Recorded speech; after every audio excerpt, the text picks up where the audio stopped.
which allows passport holders from certain EU countries to enter the U.S. without a visa. So does the U.S. need to clamp down on its travel policies and immigration as a whole to help protect America and Americans? Joining us now with reaction, the author of Take a Stand, Lessons from Rebels, Univision and Fusion anchor Jorge Ramos. Mr. Ramos, good to see you, sir. I don't know any other way to put this. Great to be here, Sean. I have watched your coverage, and I've listened to the things you say. You throw around this word racism with a sense of being so casual I find offensive. And on numerous occasions I've noticed you take what Donald Trump said out of context, which I think is fundamentally unfair, shows that you're not objective in your own opinion, although I think you'd like to portray yourself as such. And when you go out there and says that he wants to ban 1.5 billion people from coming into the United States because of their religion, or when you said that he's calling all Mexicans criminals and murderers and rapists, that is a false characterization on your part. Why do you do that? Why don't you report it honestly and then give your opinion? I'm simply reporting what Donald Trump has been saying. That's not true. And when he says that Mexican immigrants are criminals, drug traffickers, and rapists, he's absolutely wrong. I'm a Mexican immigrant. I know for sure. The fact is that the vast majority of immigrants in this country are not criminals, not rapists, and he knows that. Jorge, wait a minute. What you're saying, immigrants are less likely to be criminals in this country. I've been down to the Mexican border. That's a fact. The number of immigrants in this country has absolutely nothing to do with the number of crimes happening in the United States. Excuse me. I sat through an intelligence briefing on the border with our border officials and Governor Rick Perry, and they showed the numbers, and they put up on the screen over an 8-year period that there were 642,000 crimes committed by illegal immigrants against Texans, including rape and murder. That does not talk about all Mexicans, but you characterize it as Donald Trump said all people, and that's false, sir. That's not true. No, Donald Trump said that Mexican immigrants were criminals, rapists, and drug traffickers, and that's absolutely wrong. Now, let me tell you, you are talking about some immigrants who committed crimes, and I'm not here to defend any criminals. I'm not here to defend any criminals. However, let me just give you, Sean, let me give you some numbers. In the last 25 years, the number of undocumented immigrants grew from 3.5 million to 11 million. We agree on that, right? About 11 million people. At the same time, according to the FBI, violent crimes decreased 48%. So therefore, the more immigrants that you have, the less crimes that you have in the United States. That's a fact. Insanity. FBI. Your math is insane. Do you want to fight that? That's a fact. Jorge, listen, I just told you. Well, then talk to the FBI. I just told you, I have been down to the border. The vast majority of immigrants are not criminals. Jorge, I have been down to the border more than any other reporter I know. I have seen gang members arrested. I've been in drug warehouses that are massive. Wait, let me finish. Targeting our children. I've seen the tunnels that have been dug. I've been in every capacity you can imagine. 642,000 crimes committed against Texans alone in an 8-year period by illegal immigrants, not undocumented, illegal, that don't respect our law and sovereignty. You take Trump's comments out of context. He said a temporary ban of Muslims because he was listening to James Clapper and James Comey and General John Allen, who said ISIS would infiltrate the refugee population. You don't tell the whole story. Why not? Well, that hasn't happened. And we cannot blame immigrants here for what happened in Belgium. That's on one hand. And then on the other hand, you honestly, Sean, cannot blame all immigrants for what some of them did. I didn't blame all immigrants, every single U.S. citizen for what happened in Sandy Hook?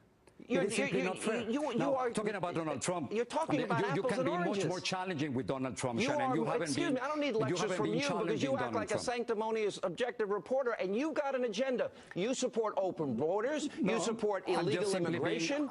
And you seem to be willing to risk the lives of Americans in the process. And I'm being tough on Republicans.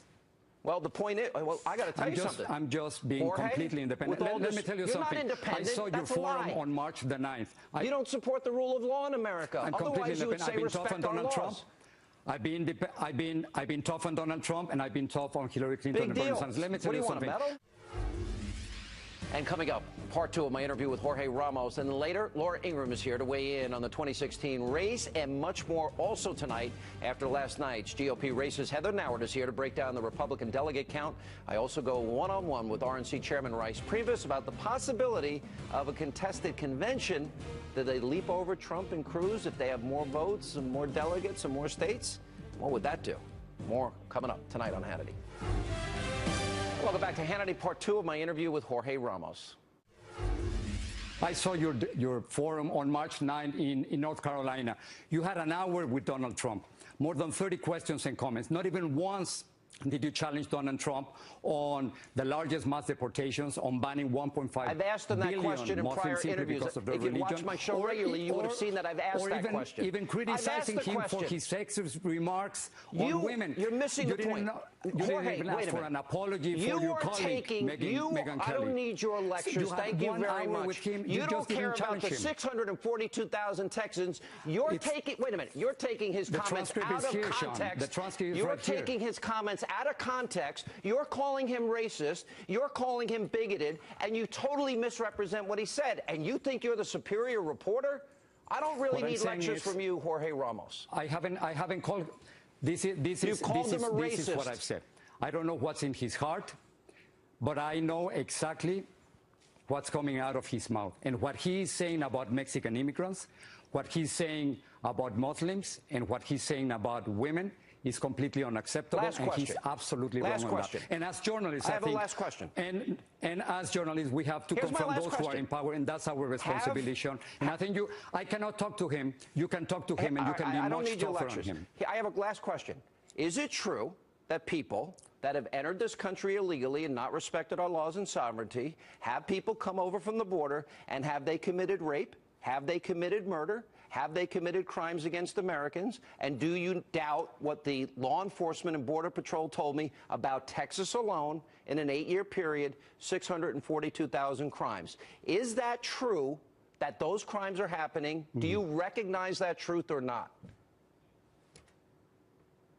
I'm not here to defend any criminals. I'm sure that some immigrants commit crimes. Murder? But the vast majority of immigrants in the United States are not criminals. You're not answering my question. Or drug traffickers. Do some murder? Yes, that has happened. And I cannot even think of the pain that some of the American families.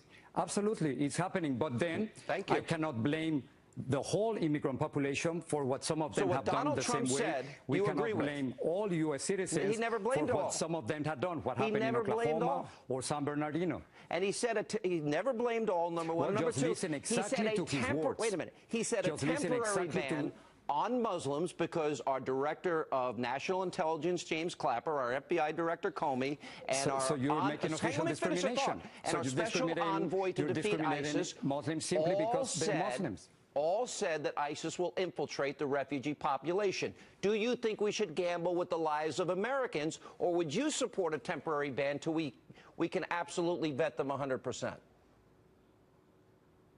Do you want to make discrimination official? I mean, do you want to be discriminated simply because of your religion? That's completely un-American. Are you going to answer that question? Should we have a temporary ban and listen to our intelligence officials or not? Of course not. Of course not. Because here in the United States, gamble with the lives of Americans. Of course not. Homegrown terrorism. You're going to gamble with the lives of Americans. We cannot blame immigrants. We cannot. I'm not willing to do that. No, we're not gambling. I'm not willing to gamble with the lives of one American. I am completely convinced that this country can defend itself the way we're doing it right now. And we're told by our intelligence. You should not blame immigrants for all the problems that we have here. And you cannot blame immigrants for what's happening right now in Europe. We are told by our intelligence community that ISIS will infiltrate the refugee population. Okay, just like they did in Paris. Are you willing to gamble with the lives of the American people? I'm not. No, are you willing to change the nature and the essence of the United States, the tolerance, the acceptance? I'm sure the Hannity family came from somewhere else. They came from Ireland. I'm sure they came from Ireland legally. And your family was generously helped when they came here. At the turn of the last century. Yes, and I came here legally $10 too. in their pocket. I came here legally too. And you know why? If we're talking about undocumented immigrants, you know why they are here? All right, I support legal immigration. Millions of us benefit from them. I support legal immigration of undocumented from immigrants Mexico, El Salvador, Nicaragua, all over the world. Just come in legally so we can vet you and make sure that you want to be a part of our family and not an enemy of the American people. That's fair. Is that not fair? They are here because we benefit from their work and because we are hiring them. No, they're here, but they don't respect our laws and sovereignty. It is impossible to deport 11 million people from this country. I got to leave. It is impossible to deport 11 million. You've got to think twice about throwing that racist word around. And if you're going to quote me or quote Trump or quote anybody, please do it accurately in the future before you lecture us on how to do journalism. Well, I have the transcript of your. That's one interview. With Donald Trump. Go back and look at all my other interviews. I've asked him about those comments numerous times, sir. Sean, you had 1 hour with him. But I don't repeat old interviews. I've done 15 interviews with him. I don't need lectures from you when you misquote him. I don't need lectures from you when you misquote candidates. Listen to this. You misquoted him on purpose, and you add your opinion that he's a racist. Exactly the same sound bites that you're using. And as journalists, we have to question those who are in power and those who are seeking power. You'll get the last word. Thank you. And when we come back, Laura Ingraham has reaction to my interview with Jorge Ramos, and later tonight, Heather Nauert recaps last night's GOP races, explains where the